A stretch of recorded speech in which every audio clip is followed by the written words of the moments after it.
Pourquoi les transitions sont sous-estimées en production musicale? On en parle dans l'arrangement moderne. Alors, je retrouve juste la page. Alors, pour être honnête, quand j'ai commencé à produire, les transitions, c'était pas le truc le plus important qui me venait en tête. Ce qui me venait en tête, c'était surtout mettre les éléments, faire des couplets, des refrains, mais pas forcément lier les éléments, la structure entre elles. Donc, par exemple, un drop avec un break, deux drops qui se suivent, comment je fais des transitions, etc. Donc là, dans l'arrangement moderne, je parle des transitions parce que c'est sous-estimé, je pense, et c'est hyper important. D'abord, il y a des transitions rythmiques, donc des drum fills, des snare fills. Si vous ne savez pas ce que c'est, allez voir dans Splice par exemple, vous tapez snare fill, vous allez voir. Les snare rolls, les drum fills, en gros, c'est ce que ferait un batteur s'il était dans un groupe. Il sait qu'il y a, là, on est à la fin de la 8e mesure, par exemple, ou de la 4e mesure, et on va changer de phrase musicale. Qu'est-ce qu'il fait? Il va faire un break.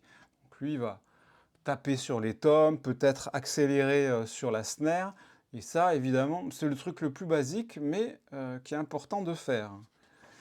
Ça peut être aussi un kick qui est normalement sur tous les temps en électro, qui d'un seul coup, on le fait disparaître à la fin de la 8e mesure par exemple. Ou sinon, on lui met quelques coups avant le drop. Voilà, tout ça va faire en sorte qu'on se dit « Ah, on était sur quelque chose de solide, qui tenait, qui se répétait, d'un seul coup, il y a des changements. » Tout ça, ça va préparer l'auditeur à des changements et ça humanise le morceau. Humaniser. On est dans une ère où on peut reproduire facilement, faire des copier-coller. Nous, en tant que producteurs, on doit faire en sorte d'humaniser au maximum les choses pour qu'on se dise, tiens, il y a du travail, ça a été fait, c'est vivant. Voilà, c'est ça qui est important.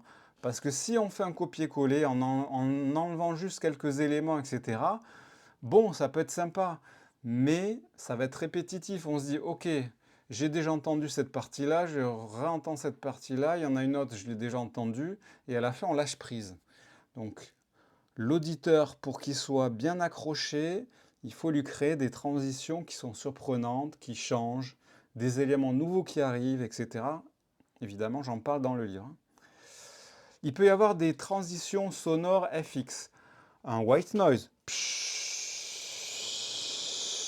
et qui va évoluer, qui va être défiltré. Par exemple, dans un break, juste avant un drop.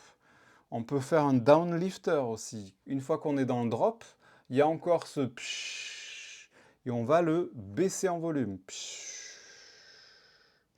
Ça va vraiment créer une transition, ça va être intéressant. Surtout, ça va lier les parties entre elles. On ne se dit pas, tiens, on était dans un moment calme, et après on est dans un moment très fort. On ne se dit pas, c'est trop choquant. Pourquoi?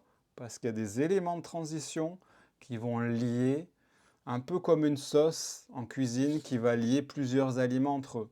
Là, c'est pareil. Alors, en début de mesure, il peut y avoir du crash. Donc, les crashs, c'est un élément percussif rythmique dans les aigus. Et on peut faire un reverse crash. Avant que le crash arrive, dans le break par exemple, ou dans un drop, mais à la fin d'une 8e mesure, par exemple, ou d'une 4e, suivant le BPM que vous avez, vous faites un reverse, et là, boum! Donc vous avez le reverse qui vous prépare au son, et d'un seul coup, vous avez le crash qui arrive. Donc c'est moins surprenant, c'est plus doux, ça permet plus d'harmonie dans les transitions. Ok. Il peut y avoir des transitions harmoniques aussi, donc là c'est plutôt des accords qu'on va rendre tenus, tendus dans les breaks. S'ils sont avec des notes suspendues comme la seconde et la quarte par exemple, qui attendent une résolution, bah, du coup c'est tendu et la personne qui écoute se dit ah, mais quand est-ce qu'on revient sur quelque chose de plus résolu?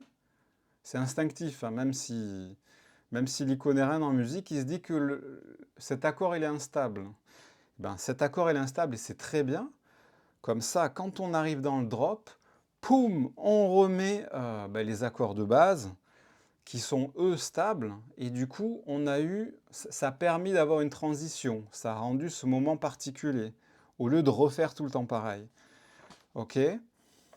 Qu'est-ce qu'on peut avoir d'autre? Des renversements d'accords, des inversions d'accords. On peut garder la basse pareil dans les breaks, et en changeant juste les accords. Ça peut être très bien. On peut aussi trouver des transitions dynamiques structurelles. Alors là, ça va être le silence, hein. Le silence, ça fait partie d'une transition. On a des moments tendus dans les breaks, avec, je sais pas moi, de la reverb, des filtres. Et d'un seul coup, hop, on arrête tout. Et boum, on a le drop qui arrive. Ça, c'est surprenant. Voilà. Enfin, il y a... Je ne vais pas non plus tout vous dévoiler, mais j'en ai déjà pas mal donné. Il y a un plugin qui s'appelle Endless Smile, qui est un mélange de reverb et de filtre. On peut aussi utiliser le One Knob Filter de chez Waves, qui lui est juste un filtre dans les aigus. Eh bien, on peut faire un mélange à la fois du One Knob et de Endless Smile pour créer des transitions plus harmonieuses. Par exemple, on met un filtre, et la reverb devient de plus en plus grande juste avant le drop.